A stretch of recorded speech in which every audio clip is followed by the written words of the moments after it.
This morning our message is entitled Faith and Prayer. And happy Sabbath, everybody. Sabbath. In a moment we're going to talk about faith, but first we're going to pray. Let's bow our heads. Heavenly Father, I just pray that you anoint everyone here, anoint our ears and our hearts, our minds, our eyes, our fingers as we flip through your word. And Lord, speak to us. I pray that you remove me, Christ, so that you and your truth and your message is all that comes through here this morning. I pray this in Jesus' name. Amen. Better put the timer on here, or I'm going to lose track. Brothers and sisters, faith is my mic working? Faith is not something that comes from within. It's not something that we produce. How many here agree? Okay, let's read Romans chapter 12 and verse 3. And I hope you have your Bibles with you this morning. We're going to read quite a bit. There's Bibles in the pews if you did not bring one, I'm sure. Romans chapter 12.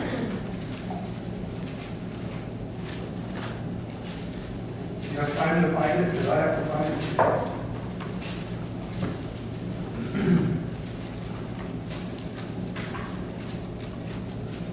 Romans chapter 12 and verse 3.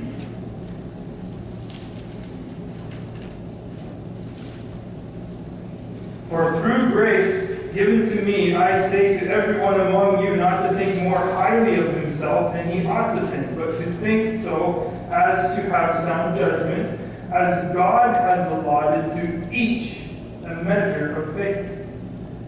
We see here, among other things, that God has allotted to each of us a measure of faith. Faith has come from God. In Romans 10, you might only have to flip a page back, Romans 10, verse 17.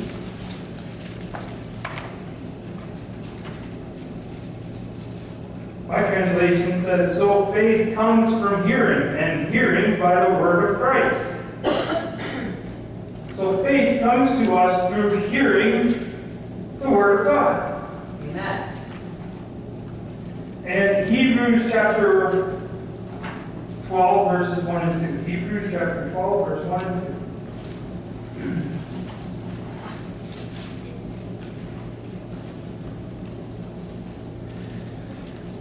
Therefore, since we have so great a cloud of witnesses surrounding us, let us also lay aside every encumbrance and the sin which so easily entangles us, and let us run with endurance the race that is set before us, fixing our eyes on Jesus, the author and perfecter of, finish it, our faith.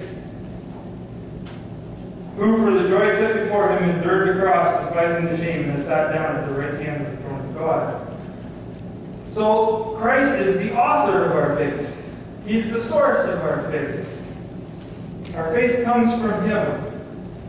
And lastly, we're going to look at 2 Corinthians chapter 10. 2 Corinthians chapter 10. And we're going to read verse 14 and 15. 2 Corinthians chapter 10, verse 14 and 15. Therefore, my beloved, flee from idolatry.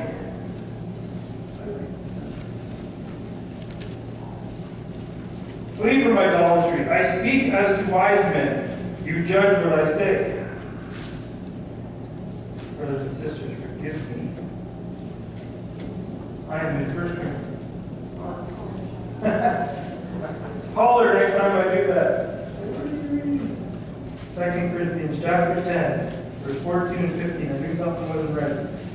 For we are not overextending ourselves as if we did not reach to you. For we were the first to come even as far as you in the gospel of Christ. Not boasting beyond our measure, that is, in other men's labors, but with the hope that as your faith grows, will be within our sphere, enlarged even more by you. We see here one simple truth: faith grows. Our faith grows. So, where does our faith come from? It comes from hearing the Word of God. It comes from God. The more we study the Word of God, however it comes to us, we are imparted more and more faith. Our faith grows as we study the Word of God. Now let's go to Hebrews chapter 11. We're going to spend some time in Hebrews chapter 11. Okay? And we're going to see here, the author is going to show us some things about faith. Verses 1 to 3. Now faith is the assurance of things hoped for, the conviction of things not seen. For by it the men of old gained approval. By faith we understand that the worlds were prepared by the Word of God, so that what is seen was not made out of things which are visible. What we are seeing described here is a believing faith, a faith in believing things that are unseen. I find it very interesting and very important. I don't know what your translations say, but my translation says that faith is the assurance of things hoped for. Amen. It's not just the belief that, yeah, these things exist, but it's you have assurance that these things you don't see exist. Okay? This is a believing faith, but it's a powerful faith. In verse 4, it says, by faith, Abel offered to God a better sacrifice than Cain, through which he obtained the testimony that he was righteous, God testifying about his gifts. And through faith, though he is dead, he still speaks. Now, this is a living faith. It's an obedient faith. It's a faith that trusts God in what he says, that he is right. It's a faith that says God's way is always the best way, not the way I understand it, the way I'm going to interpret it, the way I'm going to twist it to suit my needs or suit me. As God says A, it's A. God says B, it's B. And we act upon that. We obey because of that faith. It's an obedient, living faith that trusts God. And I find it very powerful that this passage pointed out that this kind of a faith lives on. It's a living faith. It lives on even after we die. The testimony of our living faith can live on and speak to the generations to come. Verse 5. By faith Enoch was taken up so that he would not see death. And he was not found because God took him up, for he obtained the witness that before his being taken up, he was pleasing to God. Now, what I see here again is a living faith, one that pleases God. A living faith pleases God. Verse 6, and without faith it is impossible to please him. For he who comes to God must believe that he is, and that he is a rewarder of those who seek him. Not only does a living faith please God, but you cannot please God without that living faith. We must come to him in faith and believe that he is who he says he is, and that he will reward us, for he says he will reward us. And in verse 7, by faith Noah, being warned by God about things not yet seen, in reverence, prepared an ark for the salvation of his household, by which he condemned the world, and became an heir of the righteousness which is according to faith. We saw that Abel was deemed righteous. Now we see Noah is being deemed righteous because his living faith led him to obey God, even when the rest of the world was mocking him and ridiculing him. He still obeyed God.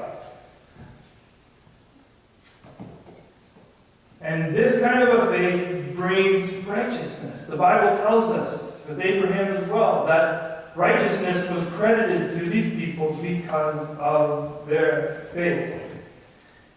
Verse 8, by faith Abraham, when he was called, obeyed by going out to a place which he was to receive for an inheritance, and he went out not knowing where he was going. This is a real trust situation here. We're going to trust God. I have no idea where I'm going. I'm going to leave everything that I know behind, and I'm going to go where God says to go, and I'm going to trust Him that He is going to come through for me the way He said He's going to come through for me. In verses 9 and 10, by faith he lived as an alien in the land of promise, as in a foreign land, dwelling in tents with Isaac and Jacob, fellow heirs of the same promise. For he was looking for the city which has foundations, whose architect and builder is who? God. And here what I see is that a real, true, living faith always looks to the bigger picture and to the promise of heaven. The promise that if I stay true with God, He stays true with me, and I will have that promise when this world ends, that I will be in heaven.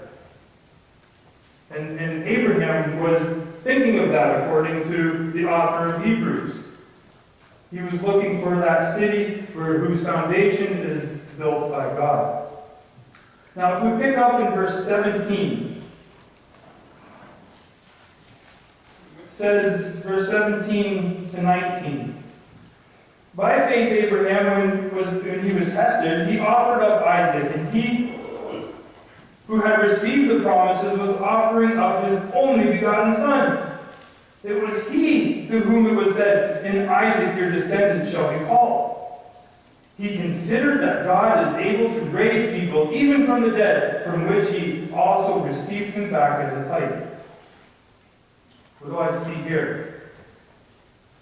Abraham was promised that his descendants would come through Isaac, and now God's asking him to sacrifice Isaac. That doesn't make sense. A lot of us would say, God, what are you talking about? You said that my descendants are going to come from him, now you want me to get rid of him. You want me to sacrifice him, to kill him. And yet, he trusted God. Now he thought about it, because he considered, and he came to the conclusion that God is even able to raise people from the dead. So I don't know what God's planning here, but I am going to obey him, and I'm going to do what he says. That is a very powerful living faith. Very powerful living faith. And we know that faith was credited to Abraham as righteousness. Paul goes on to list faithful acts of Isaac and Jacob and Joseph and Moses and others he lists. And he solidifies this truth that faith, a living faith, one that brings righteousness,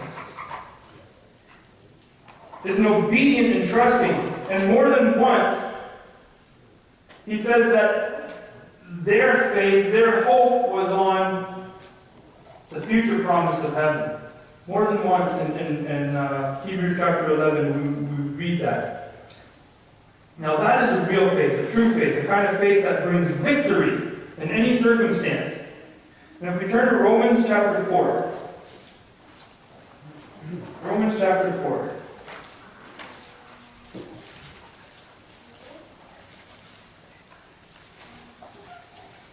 We're going to spend some time now in Romans chapter 4. In verses 1 to 3, we read this. What then shall we say that Abraham, our forefather, according to the flesh, has found? For if Abraham was justified by works, he has something to boast about, but not before God. For what does the Scripture say? Abraham believed God, and it was accredited to him as righteousness. Paul discusses in Romans chapter 4 righteousness by faith as opposed to righteousness by obedience to the law. For example, circumcision and other issues that they were dealing with, saying you have to do this to be saved, to be righteous, to be one of God's people. And Paul says, no, righteousness comes by faith. In verse 13, he says, for the promise to Abraham or to his descendants that he would be heir of the world was not through the law, but through the righteousness of faith. Plain and simple. Now, verse 18 to 21. In hope against hope, he believed so that he might become a father of many nations according to that which had been spoken, so shall your descendants be. Now, I'll pause there. Do you remember when God promised him that he would have descendants? And he took them outside. He said, look at the stars. If you can count them, so shall your descendants be. Without becoming weak, verse 19, without becoming weak in faith, he contemplated his own body, now as good as dead since he was about 100 years old. And he contemplated the deadness of Sarah's womb.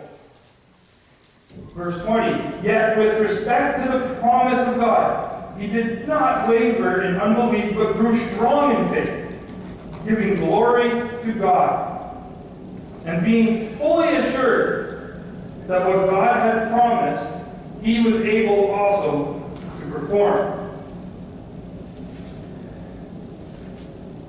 So, did you notice here that Abraham, he questioned God's his method. You told me you're going to have all these descendants. I'm going to have all these descendants, and yet you're asking me to kill my only son, to sacrifice my only son. He questioned him, but without becoming weak in faith, the Scripture said. I'm sorry, I got my stories mixed up. This is when he was promised that he was going to have a child, and he's looking at himself and how old he is, and Sarah and how old she is, and saying, it can't be. But he did not become weak in faith, even though he questioned God. He had full assurance, the Scripture said, that God can do what he said he will do. And something that came to my mind when I was studying this, I think there's a difference between believing that God can do something that he said he can do, and believing that God can do something that he said he will do. If God said, I will do this, and you believe he can do it, you're believing that he will do it. Not just that he can do it, but that he will do it. Amen. Amen? Thank you, Kevin. Verse 22 says, therefore, it was also credited to him as righteousness. This kind of faith brings righteousness. Now, what does James 5:15 say? Let's jump over to James chapter 5.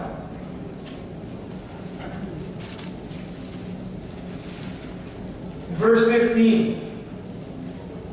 And the prayer offered in faith will restore the one who is sick. And the Lord will raise him up, and if he has committed sins, they will be forgiven him. A prayer offered in faith will be answered. Amen? Amen. Okay. Now, we must pray in faith. Hebrews chapter 4 and verse 16. I'm just going to read this, okay? Hebrews chapter 4 and verse 16. Sorry.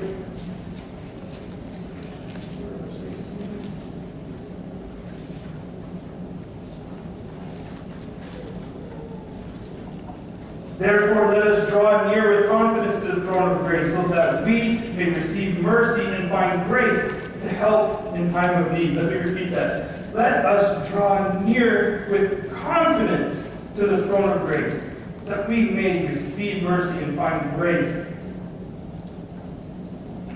to help in time of need.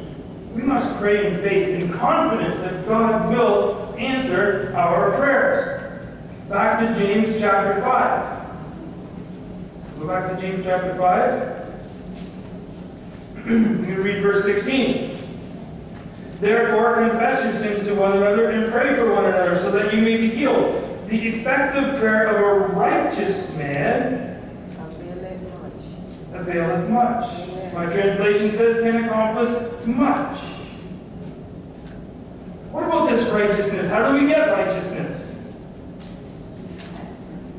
By having a living faith. Righteousness is credited to us through faith. We have to trust God with all our heart. Obey Him no matter what He says. Whether we understand Him or not. That way we are accredited righteousness. And the prayers of a righteous person availeth much. I love that promise. This text here said, we may be healed. It's talking about healing. And I love how it accomplishes much. That's a lot. Brothers and sisters, this is kind of the point that I wanted to bring out of this message. I hope we realize there's a time when we have to stop praying, Lord, if it be your will, please take that cancer from my sister. Do we think it's God's will that our sister would be sick with cancer? No. Of course God's will is to heal her. So we don't need to ask God, if it be your will, Lord, and if not, it's okay, we'll accept it. We need to pray in faith for our sister. We don't need to ask God, if it be your will, help me find a job so that I can support my family. Do you think it's God's will that you would be poor and that you couldn't find food or shelter for your family? Or do you think it's God's will that He would provide for you? He's looking for us to show Him a living faith. That way we can pray with confidence. And He will answer our prayers. He will answer our prayers, brothers and sisters. We don't need to ask Him, Lord, if it be your will, please keep us safe on the road today. No, we need to pray in confidence that God is going to keep us safe, that we're going to get to our destination, and thank Him for answering that prayer before we even hit the road. Amen. I was waiting for that to come.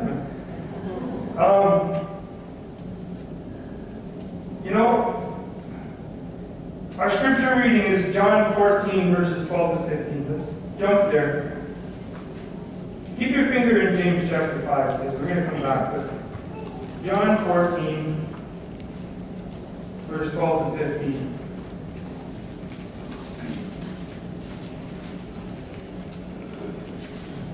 My translation reads, Truly, truly, I say to you, he who believes in me, the works that I do, he will do also. And greater works than these he will do, because I go to the Father. Whatever you ask in my name, that will I do, so that the Father may be glorified in the Son. If you ask me anything in my name, I will do it. And then he just interestingly adds there, if you love me, you'll keep my commandments.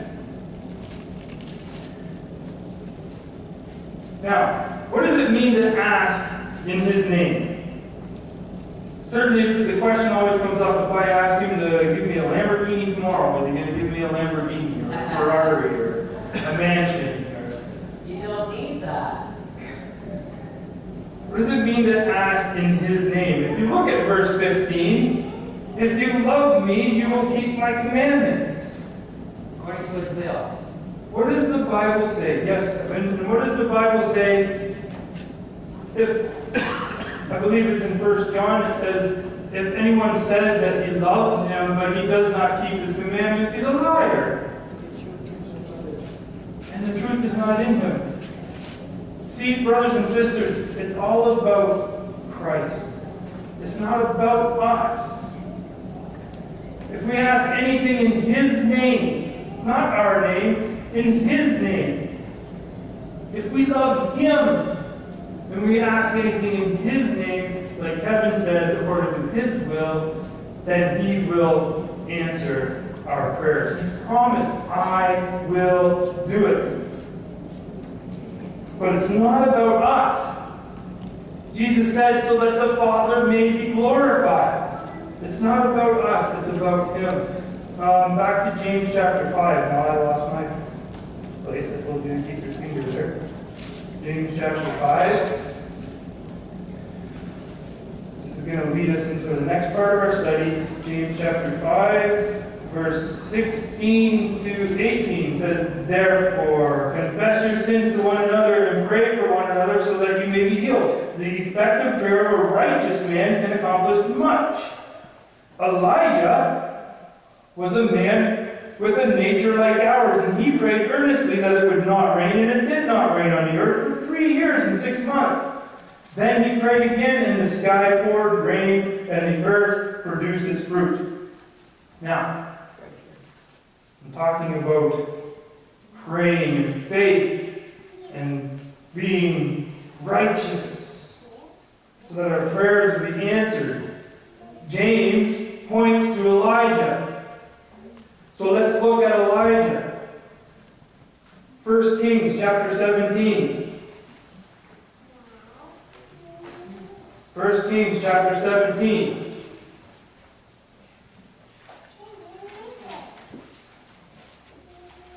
Verse 1. Now Elijah, the Tishbite, who was of the settlers of Gilead, said to Ahab, as the Lord, the God of Israel, lives, before whom I stand, surely there shall be neither dew nor rain these years, except by my word. That sounds powerful. Now, this does not say here that that command came from God or that he prayed to God for that. But James told us that he prayed fervently for the no rain, and it did not rain. We know that Elijah was a righteous man, and he prayed for it not to rain, and it did not rain. Now, God commanded him then, because he knew that Ahab was going to be angry with the prophets of God, he told him, go live by the river, and I will send ravens to look after you, and they did. We see a righteous man obeying God. Doesn't sound right, does it? Go out and live by the river there, and I'll send birds to bring you food. And how many of us would believe that? Then the water dries up because it wasn't raining. Then God commanded him, go to this town, you'll find a widow there, and she'll look after you. So Elijah packed up his whatever belongings he had, probably nothing, and he went, and as soon as he got to the town, at the gates of the town, there was this widow sitting there gathering sticks. So he spoke to her, and she took care of her. He asked her to get him something to eat. I'm sure he was hungry after his travels. She said, I'm sorry, but I only have a little bit of flour, and I have a little bit of oil, and I got to make something for my wife, or for my son and I, and then we're going to die, because that's all we have. So Elijah, being a man of faith, said, don't worry, make me something to eat with that, and yours will not go empty. And all the time that he was with them, they had flour and they had oil by the power of God, because of the prayers of a righteous man. Now again, this seems like a powerful man. He's a powerful prophet. He stopped the rain. He got these vats, or urns, whatever they called them, and of oil and flour, and they're never ending. He sounds like a powerful man, a powerful prophet. If he were to stay in one place for any length of time, I'm sure he would build a name for himself. Do you think so? People would hear about this man. Now, when the widow's son got sick and he died, Elijah said, don't worry, we can handle this. And he went upstairs to this, where the son was lying dead, and he laid himself over top of the body of the boy. And he prayed, but nothing happened. So he stopped, considered, did it again. Nothing happened. Third time, the boy was raised from the dead. And was any mention of why it took 3 times before that boy was raised from the dead. But we're going to come back to that in a minute. God then gave him a command and said, okay, go see Ahab, this man he killed prophets. He's been looking for you for 3 years now. Go speak to him. Elijah said, okay. So he went and he met with Ahab. He eventually found Ahab. And immediately Elijah called him on a challenge and said, look, you guys have been worshiping Baal. Go grab all your prophets, and 450 of them or more. Build an altar, have your sacrifice. I'm going to do the same, and we'll see whose God is the living God. And so, all of these prophets from Baal, they built this altar, they had their sacrifice ready, and then they called on Baal to bring down fire on their sacrifice, and nothing happened. They started in the wee hours of the morning, and they went all day. By midday, they resorted to jumping around and singing and cutting themselves, as was their practice, to try and show their God that they were sincere in their wants. Nothing happened. No fire came on their sacrifice. Then Elijah steps up to the plate, and he looks at his altar and the sacrifice that's ready, and he says, bring me 4 pitchers of water. Or is it 3 pitchers of water? It doesn't matter. Bring me this water. They poured it all over the wood, all over the sacrifice. There was a trench around the area, around the altar, and they filled it full of water. He said, go get more. They come back with 3 or 4 more pitchers. He said, go get more. They came back with more. This is soaked. It's not going to burn. And in one prayer, God rained down fire and burned up that sacrifice, and all the water was gone. And then all the people of Israel who were there witnessing this praised the living God of Jacob and Isaac and Abraham. Amen. Amen. This is powerful stuff.